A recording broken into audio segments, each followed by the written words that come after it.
All right, what's going on, everybody? My name is Dacota Haynes, and this is the first episode of Mariners Chatter. Now, just a little bit about me and Northwest Sports Desk. I am the Vice President of Operations here for the company, but Northwest Sports Desk was created about a year and a half ago in December of 2020 by my buddy, Derek Harper, who is our owner, who will be on the next episode. This week, he's busy in Indiana watching the Indy 500 and has been busy all weekend, but I wanted to get this out today. So without further ado, Northwest Sports Desk is a media outlet covering sports around the Northwest. Currently, we reside in Boise, Idaho, which is where I am. As you can see by the hat, got a Boise Hawks hat on. Derek is finishing up his master's degree in Indiana at IUPUI. He'll be on the next episode, like I said before.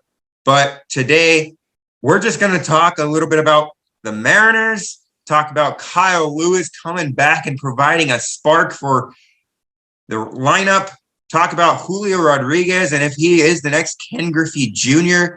But we're excited. This is an interesting thing for us. I've done podcasts in the past, but we're excited to get the ball rolling on our own podcast for this site.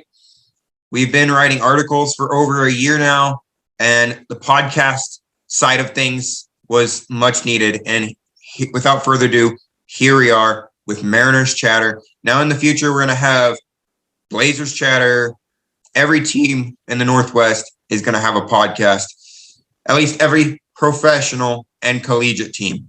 Now, when it comes to baseball, we might not have one for every team, such as the Hawks. We might include them in the Mariners Chatter, talk a little bit, just so that way we don't have too many podcasts and it's not constant struggle for us to get content out. Now, like I said, I'm excited for this. It's been a long time coming. I've been looking forward to it for quite a while. I grew up a Mariners fan, and yeah, this is exciting. So, all right, well, Kyle Lewis, he's come back in the last few days, and he has provided a spark for this lineup. I mean, you talk about, what he was doing at Tacoma, and, he was producing well. He was doing really well for the Rainiers. And in the last couple of days, he's hit a home run in 3 games. In each of those 3 games, the Mariners are beating the Astros. They're about to sweep the Astros today, or have the chance to sweep the Astros. Coming to you on Sunday, May 29th with this episode. So, before this weekend, the Mariners were struggling to beat the Oakland Athletics. But now you're talking Mariners are 20-27 today, going into the game that starts at 2:10 p.m. Mountain Standard Time. But you talk about Kyle Lewis and the fact that in his first 4 games, he has a hit in all 4, has 2 home runs, so back-to-back days with a home run. And yesterday, that was just a mammoth of a shot. So you're talking, Kyle Lewis back in 2019 or 2020. Yeah, you're talking the 2020 Kyle Lewis when he won Rookie of the Year, was looking really well, was looking really good, looked like an all-star, won the Rookie of the Year. You're talking that Kyle Lewis coming back. And it's just provided a spark for this lineup. Julio is loving it. Julio's having fun. Julio is looking good. Julio is hitting 276. Early on, he was struggling with the umpires calling strikes on him that were out of the strike zone, and he was taking it very well. He wasn't arguing. He wasn't doing any of that. And recently, he's just been tearing it up. He's hitting over 300 in the month of May, raised his batting average almost 100 points. And Julio is just looking like a monster. He's looking like a superstar in the making for the Mariners. And that's what they've needed. They've needed somebody that was going to come in and be that next Ken Griffey Jr. for them. Now, I'm not saying that he is the next Ken Griffey Jr., but it looks promising, especially with how similar his stats are to Ken Griffey. You're talking, in his first couple of games here, Larry Stone tweeted this out. Now, this is just for entertainment purposes only, an interesting statistical snapshot, but not a comparison of ability.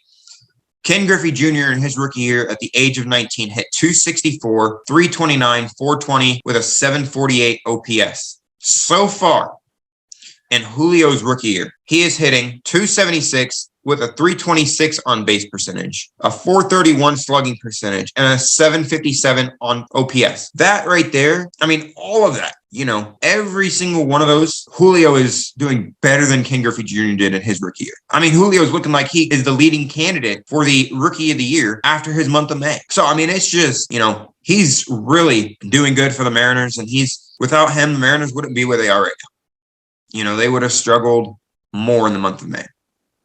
But they have a chance to end the month of May with a record of 13-17, which is better than last year's record in the month of May. So, the Mariners, they have been struggling this month of May, but not as much as last year. And the Mariners went on to win 90 games last year. So there's a sense of urgency now. And Scott Service has recognized that. He's talked to the team. He's talked to the coaching staff. There's a sense of urgency with the Mariners right now. And with Kyle Lewis coming back, that sense of urgency is looking better. The team has scored 6 runs against the Astros in the past 2 games. Yesterday, shutting out the Astros. And this is a AL West leading Astros. So, you're talking, just phenomenal baseball the past 2 games. Now, this is a short sample size, obviously. But, with the way that the Mariners are playing right now, if they can continue to do it, this could be a very interesting team. This could be a very dangerous team come the end of the season. Having a chance to make the playoffs.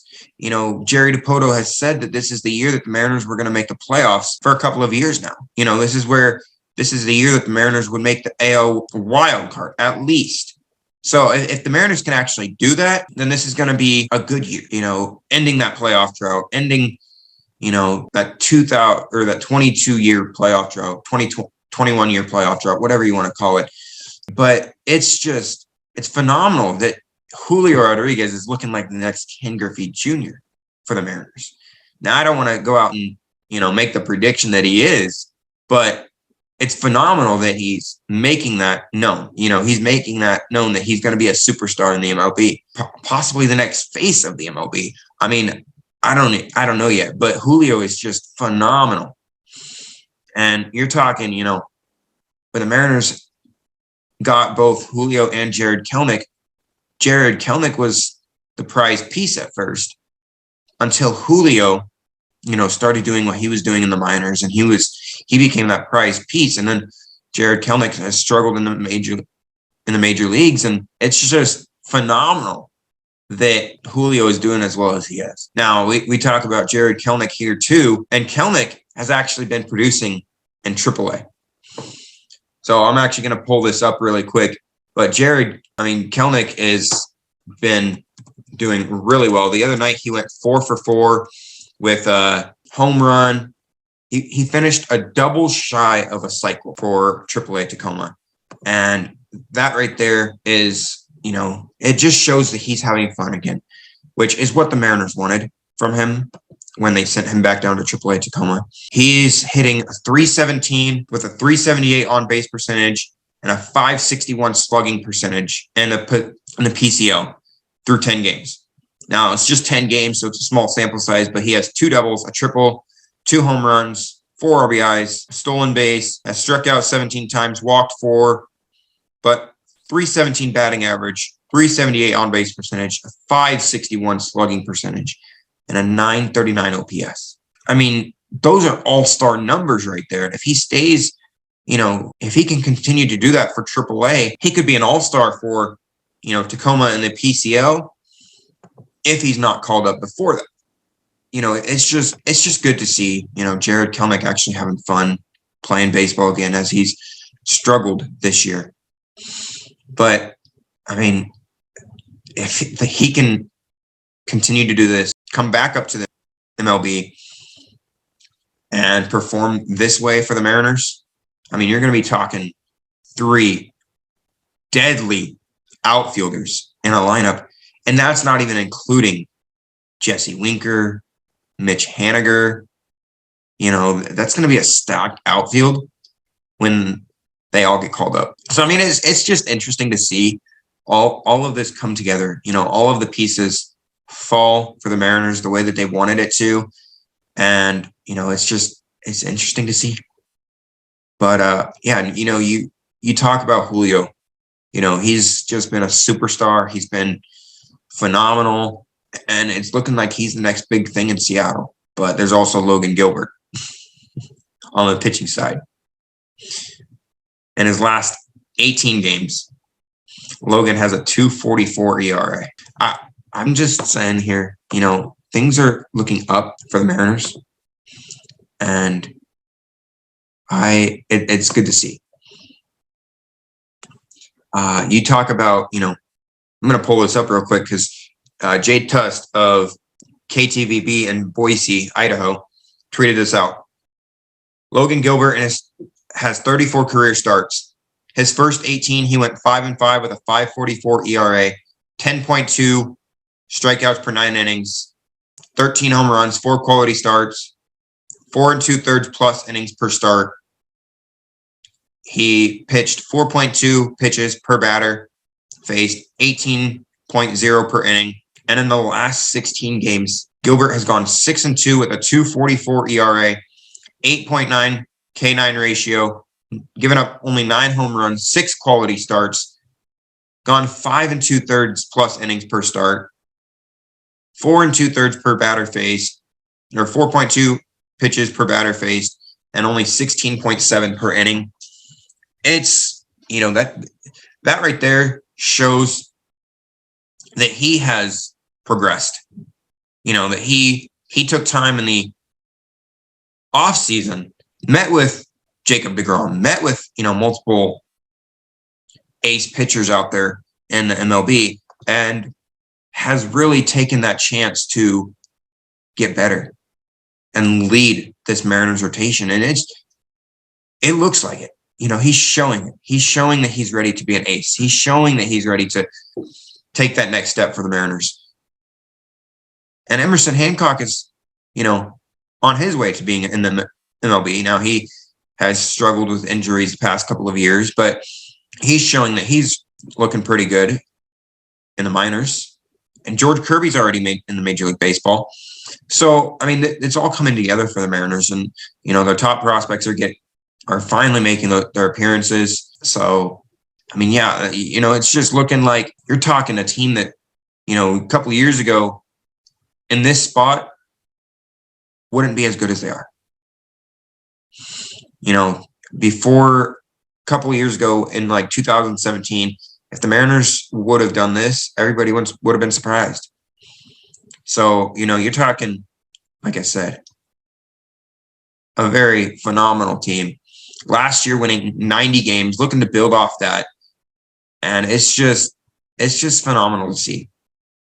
But yeah, it's crazy. I mean, Julio, I believe it was in the month of May, he's hitting like 344 with 3 home runs. He hit his first home run in Seattle just the other day.